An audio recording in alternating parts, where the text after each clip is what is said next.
The Surface Go isn't what you expect. I was expecting a relatively low-end Windows computer to go with its relatively low-end processor. I was expecting to be unimpressed with the tiny keyboard, and I was expecting to be unimpressed with its speed. What I wasn't expecting is how much of a joy this thing is to use. Surface Go is a 10-inch Windows hybrid device. It's basically like a really small Surface Pro. The base model costs $399, but the model everybody should probably get starts at $550. But you have to get a keyboard to go with it, and you really should, and that's either $100 or $130 if you want the very soft and nice Alcantara fabric. To get the Surface Go down to size, Microsoft had to do a bunch of engineering, obviously, but it also had to make a few compromises compared to what you might be used to on a larger Windows laptop. Those laptops tend to run Intel Core i5 processors, which are pretty speedy, but this has an Intel Pentium Gold processor. And what that means is it's a little bit slower, but it's still better than what you get in the cheapest, Windows or Chrome laptops that are out there. As long as you adjust your expectations accordingly, you can do just fine with this thing. I was able to run a bunch of apps, and although they were simple, it still felt relatively responsive. For this review, what I want to do is answer a bunch of the questions that have come in from the community. Now, I can't answer them all, but I really think we're going to hit on all the major themes here.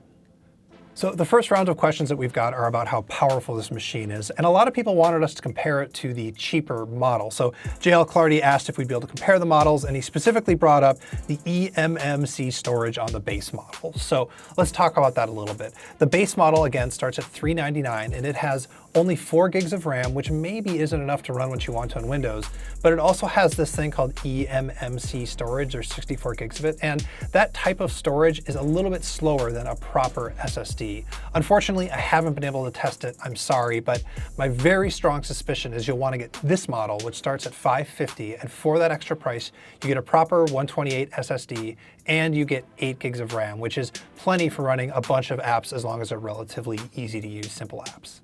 Another way to get at this question of how powerful this machine is to talk about gaming. So here's the real story with gaming.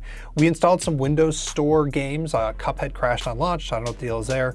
Ori and the Blind Forest, which doesn't seem that intensive a game to me. It ran, but it was just a little bit sluggish. As far as Steam goes, I'll be honest, I didn't do anything crazy. I didn't install PUBG. I don't even think this would be great for Fortnite, but I did install a game called Transistor, which is really fun and relatively lightweight, and it ran just fine. So you can game on this thing, but you're not gonna be fragging anybody in first-person shooters on this thing. It's just not that powerful. Jeffrey Remick on Twitter wants to know if the screen quality is enough for light photo editing. I want to talk about that and power at the same time. So we went ahead and installed Adobe Lightroom CC and Adobe Lightroom CC Classic, and it does better than you expect. You can edit a couple of photos in a pinch. There's a little bit of lag, but you can pinch and zoom. Things are pretty good. But if you're doing anything super intense in terms of batch photo editing or stitching panoramas together, this is not your machine. The bigger deal when it comes to photo editing is that this 10-inch screen just feels a little bit cramped if you're doing really intense photo editing. There's just not enough real estate here, and you end up really zooming in on it really closely. And speaking of things being small, a lot of people ask about the keyboard and the trackpad because they're not full size, but you get used to both right away. The keys are really easy to type on. The trackpad is glass, and it's precision too, and so it's very, very accurate. I haven't had a problem at all. All right, let's get through some other build quality stuff really quick. Stephen Harris wants to know about battery life. I've been getting about 6 hours of active use, which is pretty solid. Microsoft rates it for 9 hours of video playback, but you should never expect that. The good news is that you can charge it either via the Surface connector that comes with it or USB-C, and depending on how high your USB-C thing is, you can charge it relatively fast. I've been impressed with how quickly this thing charges. Nathan Norris wants to know if that USB-C port we just talked about is also Thunderbolt 3. Didn't work when I plugged a Thunderbolt 3 into it, but it did work with my dongles to power my monitor and get other USB stuff going on it. Smarnon asked about the speakers. They are front-facing stereo speakers. They're on the left and the right of the screen, and they sound really good, especially for a device of this price class. They're much better than I expected. They're great for watching video. Bovin Campton on Twitter wants to know about the pen. I'm not a huge Surface Pen user, but I haven't seen much lag, which is a bunch of other people have asked about, so that's impressive. And the build quality here is solid. You're not going to feel any give or whatever on the screen. It's really, really good. Probably the most questions that we've received have been about S mode. And so it's time to talk about S mode, and I have feelings. Here's the deal with S mode. It ships on by default on the Surface Go, and that means you can only use the Edge browser and apps from the Microsoft Windows Store. And in theory, that could be great because you know that you're getting a bunch of lightweight apps and they'll run really well on the Surface Go. In practice, the apps just aren't there. My personal favorite example is I need 1Password, not on the Windows Store, but the browser extension is, and so I got error messages. Whatever, you're gonna end up turning S Mode off, and that's fine and fast and easy. You don't even have to reboot.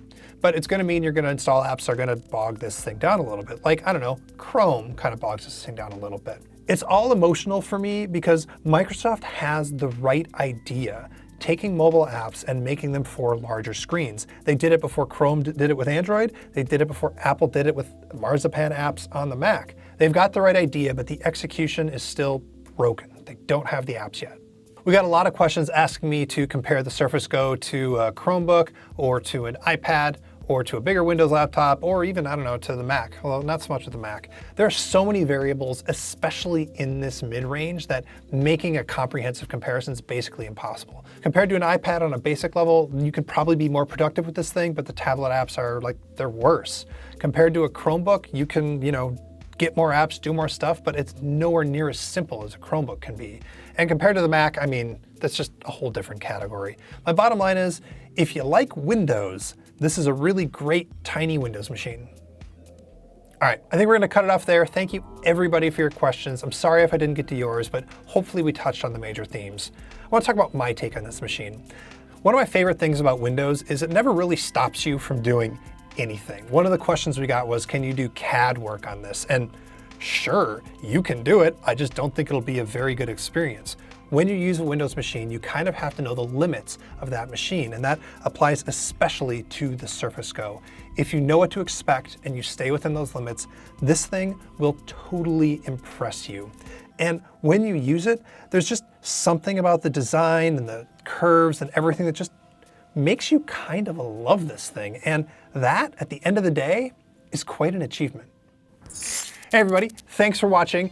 Let me know, if you were to get this thing, what would you use it for? Tell me in the comments, and then when you're done, if you're looking for another gadget video to watch, we just did a This Is My Next of the best smartphone under $300. Jake made it, it's really good advice and a really fun video, so you should check that out.